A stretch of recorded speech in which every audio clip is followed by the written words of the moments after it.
New video just released, further inflaming tensions on the streets of Chicago. This video we're going to show you from 2012. It shows 6 officers. They walked into a jail cell of 38-year-old Phillip Coleman.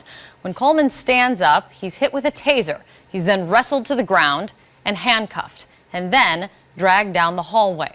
Coleman later died in the hospital from an adverse reaction to a sedative that he was given there. Chicago Mayor Rahm Emanuel, who is already under fire for other officer-involved deaths, he is none too pleased. He said this in a statement: "I do not see how the manner in which Mr. Coleman was physically treated could possibly be acceptable. Something is wrong here, either the actions of the officers who dragged Mr. Coleman or the policies of the department." Let's discuss. There's a lot to discuss here. Joining me now, Ryan Young from Chicago and criminal and civil trial attorney Eric Guster. So, Ryan, first to you. The mayor, he's demanding answers, as he said in the statement, but a lot of people have also been pointing the finger right back at the mayor. What's going to happen here? Well, Kate, you know what makes this so tough? It's another day, it's another video, and this man had over 50 abrasions on his body, the medical examiner said.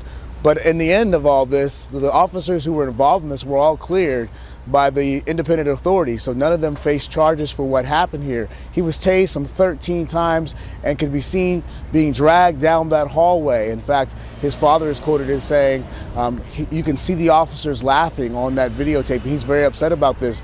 Officers were originally called to his house because apparently he had a mental episode and they needed help because he punched his mother, and then they were able to arrest him.